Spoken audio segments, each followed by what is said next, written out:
አንድ ጉልበትህን ዳኛ ሳያስቆም ሰብረዋለሁ። መድኃኒዓለም ምስክሬ ነው። እንኳን ደስ ያለ። በመጀመሪያ እንኳን አብሮ ደስ አለን። ያው ከሰይዶ ጋር ቀጣይ ፋይት አላችሁ። ከዛ በፊት ግን ሳትዋሽ ንቃተ ህሊና በዛ ሰከንድ ውስጥ አሸንፏል ወይም ደግሞ እንደዛ በቶሎ አሸንፏል ብላ አስበህ ነበር? አዎ ተናግሬያለሁ። 100%። እሺ ሰይዶ ቻሌንጅ ያደርገኛል ብለህ ታስባለህ? ሰይዶ እንደፈራ ያስታውቃል። ከኔ ፋይት ካረገኝ ከዚህ በኋላ ማንም ሲሪየስሊ እንደማይወስደው ወይ ህይወቱ እንደሚበላሽ ስለሚያውቅ እሱ አሁን እየተጠቀመ ያለው ስትራቴጂ በቃ ከማርሻል አርት ዓለም ሪታየር ማድረግ ከሆነ 10 ሚሊዮን ብር ተከፍሎኝ ልቀጥቀጥ ነው። እሱ ፋይት የማድረግ ፍላጎት ሳይሆን 10 ሚሊዮን ብር እየጠየቀ ያለው የመሰወያ ፕራይሱ ነው እሱ። እዛ ገብቶ ከመገደሉ በፊት 10 ሚሊዮን ብር ማንም ሰው እኔም ራሴ ከጆን ጆንስ ጋር ገባ ብባል 10 ሚሊዮን ብር ቢከፈለኝ ገብቼ እቀጠቀጣለሁ። ኤቭሪዋን ላይክ ኤኒዋን ውድ አክሰፕት ዳት። ማንም ሰው ኢትዮጵያ ውስጥ 10 ሚሊዮን ብር ተቀብሎ ፋይት ያደርጋል። ፍርሃቱ ገብቶናል። እንግዲህ ሴዶ እንዳለው በጉልበት ነው ካውት አደርገዋለሁ ነው ያለው። እኔም አንድ ቃል እገባልሃለሁ። ቀን ይወሰን፣ ኮንትራት እንፈርም። ከፈለክ ተሸናፊ 2 ሚሊዮን ብር ይሰጥ፣ እኔ 3 ሚሊዮን ብቻ ወስዳለሁ። ግን አንድ ጉልበትህን ዳኛ ሳያስቆም ሰብረዋለሁ። መድኃኒዓለም ምስክሬ ነው። አይመጣም። አይዘር አቴንሽን ፈልጎ ነው ወይ ማስታወቂያ የሚሰራበት ኮንተንት እየፈለገ ነው። ሰይዶ ላይ ምን አይነት ቴክኒኮችን ለመጠቀም ነው ያሰብከው? የእግራችን ጉልበት ሚኒስከስ፣ ኤሲኤል፣ ፒሲኤል፣ ኤምሲኤል የመሳሰሉ መገጣጠሚያዎች አሉ። እነሱ ከተሰበሩ ሰው መራመድ አይችልም። ሰይዶ የምችለውን ያህል ሰው ጋርመንት አስፋልት ላይ ሄደ ቀጥቅጥ። because this will be the last time ይሄን ጉልበት የምትጠቀመው። አንድ ጉልበት በሂል ሁክ ወይ በኒባር ታፕ የማድረግ እድል አይኖርህም። ዳኛውም ገብቶ እድል የመስጠት ወዲያውኑ ነው ጉልበት የሚሰበረው። ደግነቱ ኢንሹራንስ ይኖራል እና ደግሞ ከፈለክ 2 ሚሊዮን ብር ውሰድ። ከ3 ሚሊዮን 4 ሚሊዮን ለአሸናፊ 1 ሚሊዮን ለተሸናፊ ነበር። አንተ 1 ሚሊዮኑን ለሪሃብ መታከሚያ እንዲሆነ 2 ሚሊዮን ላርግልህ። ስትሸነፍ 2 ሚሊዮን ይሰጣል። እኔ ብቻ እዛ ኬጅ ውስጥ አብረን እንድንገናኝ ፍቃደኛ ከሆንክ ልደብድብህ። ጉልበቱን ሰብረዋለሁ ነው ያለው። እቺ በቀሉ ጉልበት የኔን ጉልበት አሁንም ለኢትዮጵያ ሕዝብ ነግራችሁ መጨረሻው በጉልበቴ ነው። በቀኝ ጉልበቴ ተዘጋጅ። አንተ የኔን ጉልበት ለመስበር ተዘጋጅ። እኔ ደግሞ በጉልበቴ በ3 ሰከንድ አድዋ ወይም የሚዘጋጅበት ቦታ ደምህን አፈሰዋለሁ። ለቤተሰቦችህ ካሁኑ የቀብር ስነ ስርዓት እንዲያደርጉ የቀብር ሳጥን እንዲገዙ ምናምን ንገራቸው። በቀሉ ኑዛዜ ምናምን ምን አለ አንተ ግን ቅቤ ነው ያለ የፀጉር የምትቀባበት በቀሉ ኧረ ናፈቅሽኝ በእናትሽ። ያንን ሹሩቤ ተሰሪና ኧረ በአላህ ተሰሪ። ስለዚህ አንተን ኢትዮጵያ ውስጥ የሚመጥነው የምትለው ቢኒያምን ነው? ቢኒያም ኤምኤምኤ ኤክስፒሪየንስ አለው፣ የግራፕሊንግ ኤክስፒሪየንስ አለው። ሰይዶ ለአንተ ምን አይነት ተፋላሚ ነው? ሰይዶ አክተር ነው፣ ማስታወቂያ መስሪያ ነው። ተፋላሚ ብዬ አልቆጥረውም።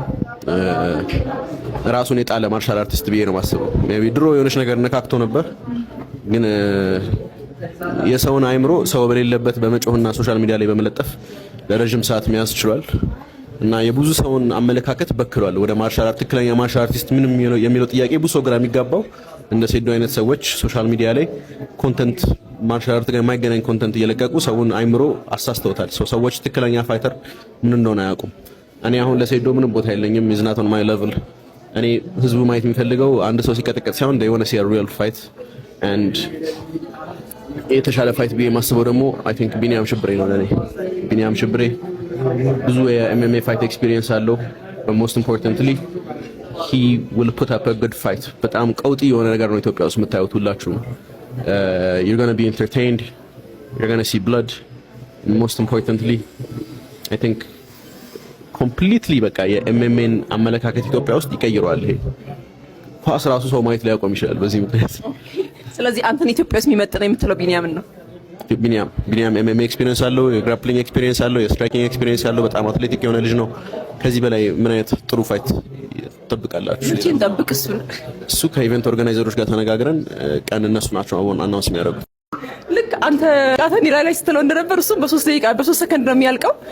ለኢትዮጵያ ሕዝብ ብዬ ነው የምጋጠመው እያለ ይገኛል። እንዴት አይሆንም? እኔ ነግሬያቸዋለሁ። በምን ሰከንድ አለቀ አላለቀ I really don't care። ግን ከዛ ፋይት ውስጥ ሰይዶ እግሩን እሰብረዋለሁ፣ ጉልበቱን እሰብረዋለሁ። ቴንኪው ሺጆ፣ እያመሰግናለሁ በጣም ቴንኪው። ዋናው እኔ ነኝ። ጆኒን ሼክ የሚያደርገው ሰው የለም። ለምን አልነግርህም? ዋናው ለቢዝነሱ ይሄ ውድድር ከተካሄደ ለምን 200 ሺህ 500 ሺህ ሰው ሚይዝ አዳራሽ አይገኝም? 500 ሺህ ሰው ይገባል። 500 ሺህ ሰው በ4000 ብትሰራው ስንት ነው? በጣም ብዙ ሚሊዮኖች ነው ማለት ነው። ያ ማለት የኔ ዋጋ በጣም ትልቅ ነው ማለት ነው። ይሄንን ዋጋዬን ይሄንን ቫልዩን አውርጄ እናንተ ባቀረባችሁት ይሄንን እኛ ዘና ብለን በአንድ ወር ምን ጨርሰው 5 ቢሊዮን ብር አቅርባችሁ እሺ ስላችሁ እናንተ እዚህ ጋር የምታሽላሉ ከሆነ ሌላ ነገር ነው በቃ ሐሳቡ በዛ ነው የተናደረ። ሴዶም ሴዶ ትላንትና ደውዬ እኔም አውርቼ ነበረ መጀመሪያ እዚህ ጋር አሁን እኔ የሐሳብ ለውጥ ምናምን ነገር የመጣ የለም ሲጀመር ማለት ነው። ጌችም ቪዲዮ አልሰራም እኔም ቪዲዮ አልሰራውም ማናችንም አልሰራንም። ደውሎልኛል እኮ ደውሎልኛል ተደዋውለን ግን የሐሳብ ለውጥ የለም። ይሄንን እኔ 100% መናገር ይችላል። የሐሳብ ለውጥ ብቻም ሳይሆን ይሄንንም ነገር ስናደርግ ይሄ ዝም ብሎ አይነት ወሬ ነገር መሆን የለበትም። አሁን እዛ ጋር ዝም ብሎ ለፕሮሞሽን ቪዲዮ ሰራችሁ እንጂ መደረግ ያለበት ምንድነው? እኔና አንተ እንገናኛለን፣ እናወራለን። ከዛ በኋላ ተርሞች ኮንዲሽኖች እናስቀምጥና አንተም ባክ እንዳታደርግ እኛም ደግሞ አንተን እንዳንከዳ እንፈራረማለን። ውድድር ሲከናወን እንደዛ ነው። ምንም እንትን ነገር የለውም። አሁን ምን እኛኮ ማርሻል አርት ላይ ስንሰራ እኮ አሰልጣኛችን ሙስሊም እኛ ክርስቲያን ጓደኞቻችን እንደዚህ ሆኖ ተቀላቅለን ነው አብረን የምንኖረው።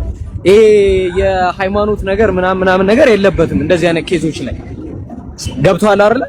ይሄ ከሃይማኖትም ጋር የሚያገናኝ ሰው ካለ ሌላም ነገር ካለ ይሄ በጣም የሞተ ሰው ነው።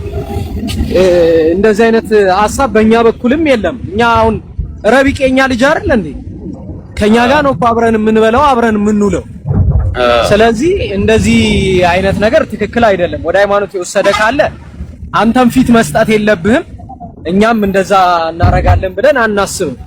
አሁን ይሄም የፋይቱን ጉዳይ በተያያዘ ዋና ምን መሰለ እዚህ ጋር 3 ነገሮች ነው የምናደርገው። 3 ነገሮች።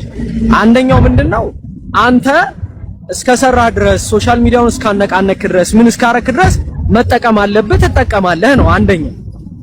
ገብቷል አይደለ? እኛም ደግሞ ፕሮግራሙን ካዘጋጀን ከለፋን ከደከምን መጠቀም ካለብን እንጠቀማለን። ከዛ በተጨማሪ ደግሞ የእናንተ ውድድር ብቻ አይደለም የሚኖረው። ለምሳሌ ጆኒና ንቃተ ህሊና ህዝቡን አነቃንቀው አመጡት። ግን በእነሱ ውድድር ግን ብዙ ተወዳዳሪዎች ደግሞ ራሳቸውን አሳዩበት፣ አበቁበት። ስለዚህ ያ ምንድነው ለነዛ ለስፖርተኞቹ እድገት ነው፣ ለስፖርታቸውም እድገት ነው። ኢቭን አስበው በዛ ቀን አሁን ለምሳሌ ትልቅ ኮንሰርት ነበር ከተማ ውስጥ። ኤቭሪ ኢንፍሉዌንሰር ኤቭሪ ሴሌብሪቲ ግን እዛ አዳራሽ ውስጥ ነው የመጣው። ኤቭሪ እንትን የመንግስት ኃላፊዎች እዛ ጋር መጡ ማለት ምን ማለት ነው? አየህ ትኩረት ወስደናል ማለት ነው። ስፖርት የሆነ ያክል የሰው ልብ ውስጥ ዋጋ አለው ማለት ነው። ስለዚህ አሁን ዋና የምናስበው ምንድነው ሁሉም ነገር እንደዚህ ስፖርቱም ተወዳዳሪውም ሌላውም ሰው የሚጠቀምበትን ነገር ማምጣት።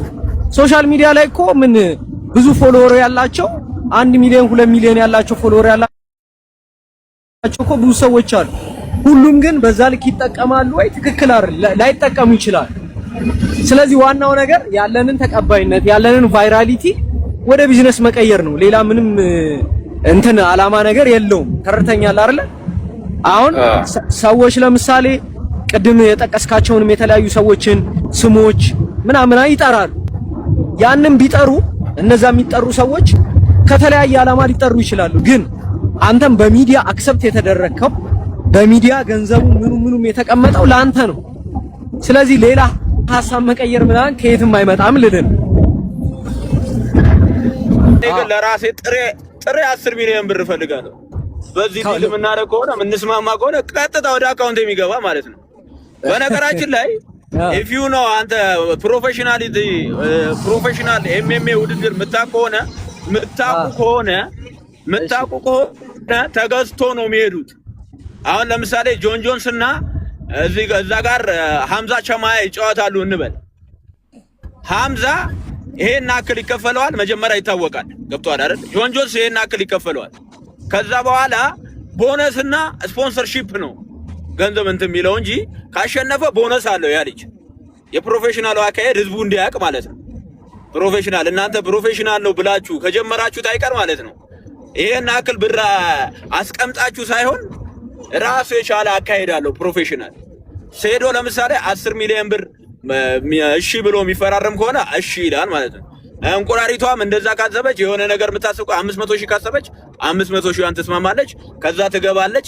ከዛ ደግሞ ከውድድሩ ይሄን አክል ብር አለው፣ ይሄን አክል ቦነስ አለው፣ ይሄን አክል ስፖንሰርሺፕ አለው ምናምን ተብሎ ይሄዳል። ይሄ ነው ፕሮፌሽናል አካሄዱ ማለት ነው።